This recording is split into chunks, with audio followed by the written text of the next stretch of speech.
Hello friends, welcome to my YouTube channel. आज का video में यहाँ पे हम लोग देखेंगे क्लास 12 का इंग्लिश ग्रामर। और इंग्लिश ग्रामर का यहाँ पे हम लोग पार्ट 8 तक पढ़ चुके थे और आज हम लोग देखेंगे पार्ट 9।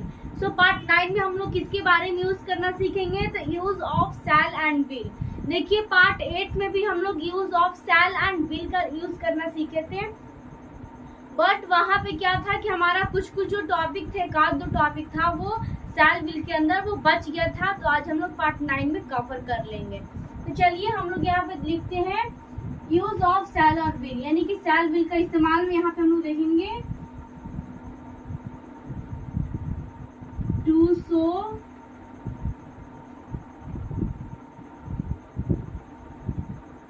Future plan.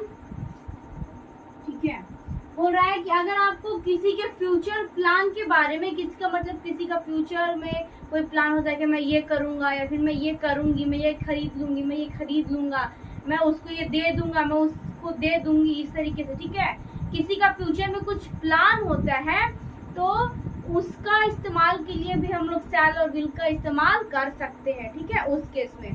तो चलिए उस पर हम लोग कुछ एग्जाम्पल देख लेते हैं और यहाँ पे हम लोग उसका बनाने का स्ट्रक्चर देख लेते हैं। तो बनाने का स्ट्रक्चर यहाँ पे है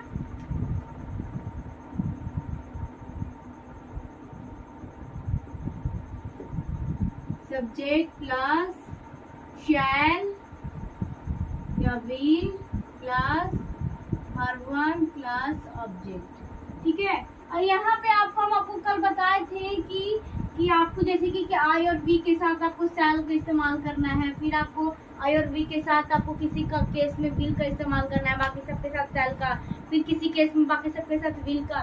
ठीक है, लेकिन इन मॉडर्न इंग्लिश, आजकल के जो इंग्लिश का बुक आ गया है, ठीक है, मॉडर्न इंग्लिश में क्या कहा गया है कि आप किसी के साथ भी किसी का भी इस्तेमाल कर सकते हो। ठीक है, अगर आप चाहेंगे कि हम आई के साथ शैल का इस्तेमाल करें, विल का नहीं करें, तो आप कर सकते हैं। अगर आप चाहेंगे कि हम ही के साथ विल का इस्तेमाल करें, शैल का नहीं करें, तो हाँ आप ये भी कर सकते हैं। ठीक है, जरूरी नहीं है कि एकदम देख करके ही किया जाए। आजकल आज जो मॉडर्न इंग्लिश है उसमें हम लोग किसका, अगर जिसका मन करे यूज करना, हम लोग उसका इस्तेमाल कर सकते हैं। लेकिन हाँ यहाँ पे देख करके किया जाता है कि बोलने सेंटेंस बोलने में बढ़िया लग रहा है। ठीक है, इस तरीके से। चलिए यहाँ पे हम लोग एग्जाम्पल देख लेते हैं। इसका एग्जाम्पल है अगले महीने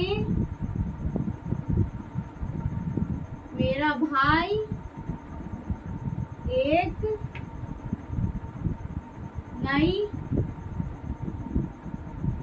mobile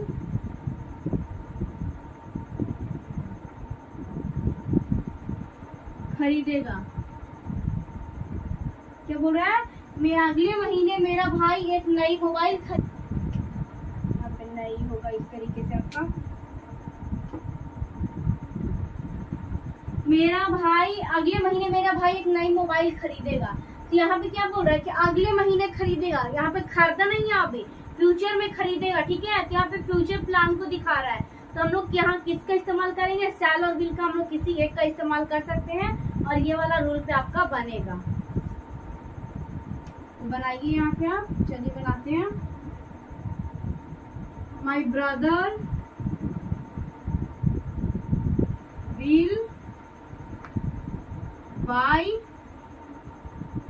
buy a new mobile next month। ठीक है, यहाँ पे बोल क्या रहा है कि सब्जेक्ट यहाँ पे सबसे पहले, तो आप देखिए कि यहाँ पे सब्जेक्ट कौन है इस सेंटेंस में, मेरा भाई अगले महीने मोबाइल खरीदेगा। लेकिन खरीदेगा कौन, तो यहाँ पे मेरा भाई खरीदेगा। तो यहाँ पे मेरा भाई सब्जेक्ट हो गया, इसीलिए सबसे पहले हम माई ब्रदर को लिखे। फिर यहाँ पे बोल रहा है शैल और विल आपको किसी एक का इस्तेमाल करना है, तो यहाँ पे हम लोग विल का इस्तेमाल कर दिए। फिर वर्ब यानी कि वर्ब का इस्तेमाल करना है, तो वर्ब यहाँ पे हमारा है खरीदेगा, यानी कि खरीदना, तो बाई लिख दिए। बाकी ऑब्जेक्ट, तो ये सब जो हमारा लिखा हुआ है वो ऑब्जेक्ट है, a new mobile the next month। ठीक है, इस तरीके से।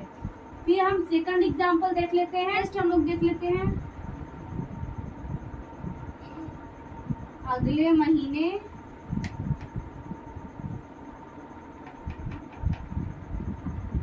मेरा, यहाँ पे देखिए मोबाइल का स्पेलिंग में थोड़ा सा मिस्टेक हो गया है, ये यहाँ पे छूट गया था। अगले महीने मेरा दोस्त एक नई कार खरीदेगा। तो यहाँ पे सबसे पहले आप बताइए कि कमेंट बताइए जल्दी से यहाँ पे आप कि यहाँ पे हमारा सब्जेक्ट कौन है, ठीक है। तो अगले महीना नई कार खरीदेगा, लेकिन खरीदेगा कौन, खरीदने वाला कोई तो होना चाहिए। तो यहाँ पे मेरा दोस्त खरीदेगा, तो यहाँ पे मेरा दोस्त है वो हमारा सब्जेक्ट, ये सब्जेक्ट हो जाएगा। तो यहाँ पे लिखिए माई फ्रेंड, आप यहाँ पे सेल या विल कुछ का इस्तेमाल कर सकते हो, तो हम विल को करना चाहेंगे। माई फ्रेंड विल, खरीदना का बाई, क्योंकि यहाँ पे वर्ब वन को लगाना है तो बाई हमारा हो जाएगा। बाई का मतलब खरीदना ही होता है और वर्ब वन इसका यही होता है। By a new car in next month, इस तरीके से, ठीक है। फिर अगर हम उसी तरीके से बोलें कि अगले महीने मेरी बहन स्कूल जाएगी, ठीक है, अगले महीने मेरी बहन स्कूल जाएगी, तो ये भी हमारा फ्यूचर प्लान को दिखा रहा है कि ठीक है कि अभी गई नहीं है स्कूल, वो अगले महीने से जाना स्टार्ट करेगी, ठीक है। चलिए आप लोग इसका स्क्रीनशॉट ले लीजिए, तब तक हम लोग इसका और एक आध रूल है जो, या फिर इसकी एग्जाम्पल है, वो हम लोग देख लेते हैं।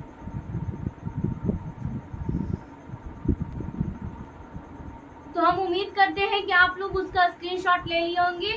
चलिए यहाँ पे हमारा एक और टॉपिक है, वो हम लोग देख लेते हैं। बोल रहे हैं यहाँ पे कि अगर किसी को अलर्ट करते हुए सलाह दिया जाए, ठीक है, जैसे कि हम लोग जैसे कि किसी को हम लोग अलर्ट कर रहे हैं कि तुम वो काम मत करो, और आप एडवाइस दे रहे हो, अलर्ट करते हो आप उसको एडवाइस दे रहे हो, तो हम लोग यहाँ पे शैल और विल का इस्तेमाल तो करते ही हैं, लेकिन उसके पहले हम लोग किसका इस्तेमाल करते हैं, तो एल्स का इस्तेमाल करते हैं, ठीक है। जैसे कि हम लोग बोल रहे हैं किसी को कि वहां पे मत जाओ खतरा है, ठीक है, तो हम लोग किसी को अलर्ट कर रहे हैं, सबसे पहले क्या बोल रहे हैं, वहां पे मत जाओ खतरा है, तो हम लोग क्या बोल रहे हैं कि वहां पे मत जाओ। हम लोग सबसे पहले तो अलर्ट कर रहे हैं, लेकिन फिर उसको हम लोग एडवाइस दे रहे हैं कि वहां पे मत जाओ खतरा है, बगल में चले जाओ, ठीक है, वहां पे मत जाओ खतरा है, बगल में चले जाओ। वहां पे मत जाओ खतरा है अलर्ट कर रहे हैं हम, लेकिन फिर बोल रहे हैं कि बगल में चले जाओ, हम किसी को एडवाइस दे रहे हैं कि तुम वहां पे मत जाओ, बगल में है वहीं पे चले जाओ, ठीक है। तो हम क्या कर रहे हैं, साथ एक पहली बात कि अलर्ट कर रहे हैं, और दूसरी बात कि हम यहाँ पे किसी को एडवाइस भी दे रहे हैं। तो यहाँ पे हम लोग शैल और विल का यूज करेंगे, लेकिन उससे पहले हम लोग किसका इस्तेमाल करेंगे, तो एल्स का इस्तेमाल करेंगे, ठीक है। तो चलिए इसका हम लोग स्ट्रक्चर देख लेते हैं, बनाने का स्ट्रक्चर, कि अगर अलर्ट भी करें आप किसी को और फिर एडवाइस भी दे, तो उस केस में आपको किस तरीके से बनाना है। Suggestion with precaution plus else plus, फिर नॉर्मल वैसे ही लिख दीजिए जैसे बाकी आप सेंटेंस को बनाते हैं, तो लिखते हैं विल या शैल plus verb one plus object, okay. यहाँ पे सब्जेक्ट सजेशन विथ प्रिकॉशन लिखा हुआ है, तो यहाँ पे आपको समझ में नहीं आ रहा होगा कि क्या लिखा हुआ है यहाँ पे। तो जैसे कि यहाँ पे हम लोग किसी को बोल रहे हैं ना कि वहां पे मत जाओ, ठीक है, तो यहाँ पे जो हमारा वर्ड हाईलाइट हो रहा है ना, वहां पे मत जाओ, तो वही वाला वर्ड आपको लिखना है। आप स्टार्टिंग में किसी को क्या कर रहे थे, आप क्या लिखा है, सजेशन विथ प्रिकॉशन, आप किसी को सलाह दे रहे थे ना, वही वाला वर्ड, ठीक है, कि वहां पे मत जाओ, तो वही वाला लिखना है आपको यहाँ पे। चलिए यहाँ पे हम लोग एग्जाम्पल देख लेते हैं। हमारा एग्जाम्पल है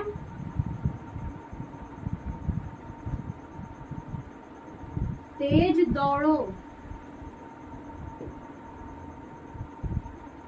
कहीं ऐसा ना हो कि आप आपकी गाड़ी छूट जाए। तो यहाँ पे देखिए सबसे पहले क्या बोल रहा है कि तेज दौड़ो कहीं ऐसा ना हो कि आपकी गाड़ी छूट जाए। तेज दौड़ो कहीं ऐसा ना हो कि आपकी गाड़ी छूट जाए। तो यहाँ पे क्या बोल रहा है, तेज दौड़ो, तेज दौड़ो। यहाँ पे हम लोग एडवाइस दे रहे हैं कि भाई अब जल्दी से तेज दौड़ो, ठीक है, कहीं ऐसा ना हो कि आपकी गाड़ी छूट जाए। लेकिन यहाँ पे हम लोग उसको क्या कर रहे हैं, अलर्ट कर रहे हैं, ठीक है, कि तेज दौड़ो वरना आपका गाड़ी छूट भी सकता है अगर आप नहीं दौड़िएगा तो। यहाँ पे आपको रूल से बनाना है सजेशन विद प्रिकॉशन। यहाँ पे सजेशन क्या था, तेज दौड़ो। यहाँ पे हम लोग बनाते हैं इसको रन फास्ट एल्स, फिर बाकी सब जैसे बनता है वैसे लिखे, यू विल